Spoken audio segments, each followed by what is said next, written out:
자, 제가 이번에 가지고 온 종목은 한국 PNC를 가지고 왔습니다. 저번 주 금요일 날 좀 올라가나 싶더니 오늘도 다시 한번 빠지는 모습이 보여지고 있죠. 그런데 큰 틀로만 한번 놓고 본다면 그냥 왔다 갔다 왔다 갔다 하잖아요. 그러다 보니까 문제가 있어 보이거나 그런 모습은 저는 단 1도 안 보인다라고 생각을 합니다. 자, 그랬을 때 한국 BNC에 대해서 우리가 어떤 걸 주목해 보면 좋을지 포인트들 하나씩 짚어보도록 할게요. 자, 일단 제일 먼저 최근에 한국 BNC 관련된 내용을 보자면 크게 두 가지로 결을 나눠서 생각을 해볼 수가 있죠. 첫 번째 같은 경우에는 보톡스고 두 번째 같은 경우에는 코로나 치료제 이쪽으로 볼 수가 있는데 일단 보톡스 같은 경우에는 이 품목 허가가 취소가 되려는 그걸 이제 소송으로 받아치는 이러한 모습이 보여줬단 말이에요. 그런데 갑작스럽게 이 정부에서 소송을 걸 정도의 엄청난 일을 벌였으면서 수출 많이 했다고 수출 탑을 줬다라고 합니다. 그러니까 병도 줬는데 상도 준 것이죠.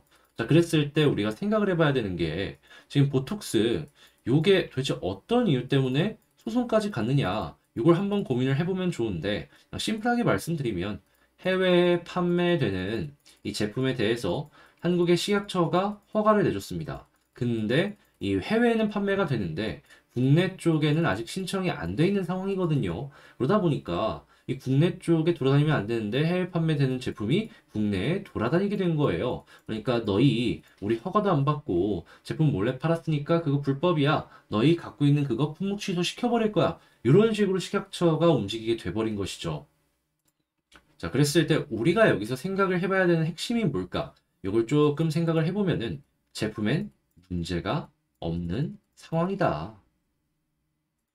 그냥 이 페이퍼상의 어느 정도의 문제 이런 것 때문에 이런 모습이 보여줬기 때문에 이 제품에 대해서는 크게 걱정할 필요가 없지 않나 싶네요. 그리고 정부의 이런 모습이라면 소송 쪽에서 잘하면 유리해질 수도 있기 때문에 이 소송 비용이 조금 감소가 되는 이런 효과도 한번 기대를 해보면 좋을 것 같고요. 그러니까 좋은 내용입니다, 이거. 그리고 이제 두 번째, 지금 감기약이랑 뭐 진통제 이런 것 때문에 약가들이 되게 많이 올라가는 모습이 보여지고 있다라고 하는데 이 코로나 치료제에 대한 수요가 증가를 하고 있다라고도 봐도 되겠죠. 왜냐하면 여기선 감기, 독감이라고 하는데 솔직하게 이야기를 해서 이거 검사 안 받아갖고 감기 독감이라고 하는 거지 실제 검사 나오면은 코로나인 사람 되게 많을 거거든요. 자, 그랬을 때 자연스럽게 일부는 이 좀 경증이 심할 수밖에 없기 때문에 수요에 대한 니즈는 당연히 증가를 할 수밖에 없고 야, 한국이 이 정도인데 대만이나 아니면 뭐 중국, 뭐 인도 이런 데 있잖아요. 사람 많은데 이런 데들 같은 경우에는 일정 비율로 안 좋은 사람이 있을 수밖에 없기 때문에 그에 맞춰서 이쪽 테마가 다시 한번 떠오를 가능성이 존재를 한다. 이렇게 한번 생각을 하면 좋을 것 같습니다. 그리고 이제 중국 지역 같은 경우에는 알아야 되는 게요. 도시랑 농촌이랑 차이가 너무 많이 납니다. 예, 그래가지고 이쪽이 그 거주 이전 관련해가지고 잘 안 되는 그런 것도 있잖아요.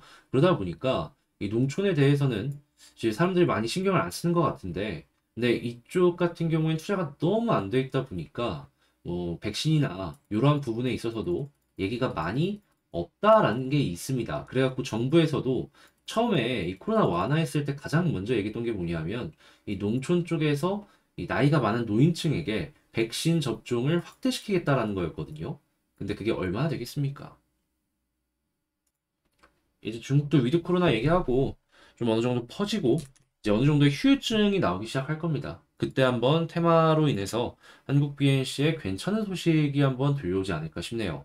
자, 그런 상황에서 수급을 한번 보자 하면 자, 일단 제일 먼저 최근의 반등. 자, 외국인이 엄청 샀죠? 자, 그리고 이제 이 한국 BNC의 특징은 뭡니까? 외국인이 사고 나서 그 몇 번 정도 반복이 된다? 그러면 어느 순간 튕겨 오른다. 그래서 이제 우리가 볼 건 현재 지지를 잘 해주는지 요거 위주로 보고 외국인 잘 들어오는 거 보는지 요거 위주로 보면 될 것 같다. 자, 그랬을 때 현재 이제 수급은 나쁘지 않단 말이에요. 오늘 좀 파는 모습이 보여지고는 있지만 이게 다시 한번 반복되면은 매도한 것보다 매수한 물량이 더 많을 테니까. 자, 그러면 지지 라인 어디를 보는지 이게 중요하다라고 생각을 하는데 역시나 가장 베스트는 뭐 특별한 거 있습니까? 11선 위에서 횡보하는 거. 근데 여기는 언제 이탈해도 이상할 게 없기 때문에 너무 그렇게까지 막 이거를 이탈하면 난 얘를 정리할 거야 막 그런 생각으로 안 하시면 좋을 것 같고요. 만약에 본다면 저는 개인적으로 이전에 저점 여기 이탈 안 하면 큰 걱정 없이 그냥 살펴볼 것 같습니다. 호재상으로 일정으로 나올 만한 것도 있잖아요. 그거랑 이제 어느 정도 준비를 하면서 연결시켜서 보는 거죠. 그랬을 때 저점이 올라오고 고점이 내려오는 수렴 요거 기대되고요. 요렇게 쌍바닥도 기대를 할 수 있겠네요. 자, 그랬을 때 본격적인 상승을 위해서 뚫어야 되는 부분이 어디냐 이걸 봐야 되는데 뭐 특별한 거 없습니다. 61선 한 번, 두 번, 세 번 그리고 이번에도 네 번 돌파 실패했죠. 다섯 번째 시도를 했을 때 성공하면은 이 눌렸던 게 풀리는 만큼 팡 하고 튀어오르는 그림 나올 가능성 충분히 존재한다라고 생각할 수 있을 것 같아요. 그랬을 때 이전 고점을 뚫으면 위에가 생각보다 그렇게 매물대가 많이 없는 자리거든요. 그래가지고 비어있는 공간 한번 노려보기 참 좋을 것 같다. 자, 그랬을 때 뭐 121선을 1차로 보고 그 다음에 241선 운 좋으면 그 위에 있는 매물대 여기까지 한번 보는 것도 괜찮을 것 같네요. 자, 그러면 방금 말씀드린 내용들을 가지고 한국 BNC 한번 정리를 해보자면 일단 첫 번째 사업적인 부분 지금 나오는 내용 보면은 이전보다는 조금 더 괜찮아졌다. 그러면서도 이 코로나 치료제 관련해가지고 중국 쪽에 뇌관이 한번 터질 만한 일이 있으니까 요거 어떻게 될지 모르겠지만 한번 살펴보도록 하자. 자, 그리고 두 번째, 수급으로 놓고 봤을 때 외국인의 매수세가 현재 매도보다 많기 때문에 이런 거 몇 번만 더 반복되는 모습이 보여지게 된다면은 아, 그때 한 번 더 튀어오르겠구나. 준비하자. 자, 그리고